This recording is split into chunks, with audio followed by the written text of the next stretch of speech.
दिल्लीत जंतर मंतर परिसरात आंदोलन संपल्यानंतर आता शुकशुकाट पाहायला मिळतोय। जंतर मंतर परिसरातील आंदोलन संपल्यानंतर रात्रीपासून इंटरनेट सेवा सुरळीत करण्यात आली आहे। आंदोलनावेळी जंतर मंतर परिसरात इंटरनेट सेवा बंद होती। तर आंदोलन संपल्याची घोषणा केल्यानंतर रात्रीपासूनच इंटरनेट सेवा सुरळीत करण्यात आली आहे। अधिक या सगळ्या संदर्भात जाणून घेऊया आपले प्रतिनिधी निवृत्ती बाबर यांच्याकडून। निवृत्ती, इतके दिवस हा संपूर्ण परिसर जो सगळ्या देशातल्या युवा वर्गाने व्यापून टाकलेला होता, आता हा संपूर्ण परिसर मोकळा दिसतोय, काय अधिकचे अपडेट्स आहेत?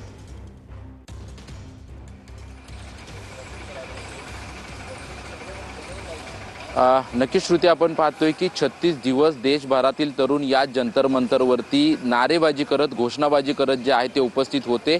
मात्र काल दुपारी 2:15 वाजता शिक्षण मंत्री धर्मेंद्र प्रधान यांनी राजीनामा दिला आणि त्यानंतर संध्याकाळी 6 वाजता हे आंदोलन संपलं असल्याची घोषणा जी आहे ती कॉक्रोच जनता पार्टीच्या वतीने करण्यात आली। आणि त्यानंतर मध्यरात्रीपासून जंतर मंतर परिसरातील आणि आजूबाजूच्या परिसरातील इंटरनेट सेवा जी आहे ती सुरळीत करण्यात आलेली आहे। तर दुसरीकडे आपण जंतर मंतर परिसरामध्ये पाहतोय नवी दिल्ली महानगरपालिकेकडून जे आहे ते जे स्वच्छता मोहीम जी आहे ती या ठिकाणी राबवली जाते। कारण की लाखो तरुण जे आहेत ते गेल्या 36 दिवसांपासून या जंतर मंतर परिसरामध्ये ठाण मांडून होते। त्यांचं जेवण याच ठिकाणी होत होतं, त्याच्यामुळे कचऱ्याचं साम्राज्य आहे ते मोठ्या प्रमाणात या ठिकाणी होतं। त्याच्यामुळे नवी दिल्ली महानगरपालिकेकडून या ठिकाणी नक्कीच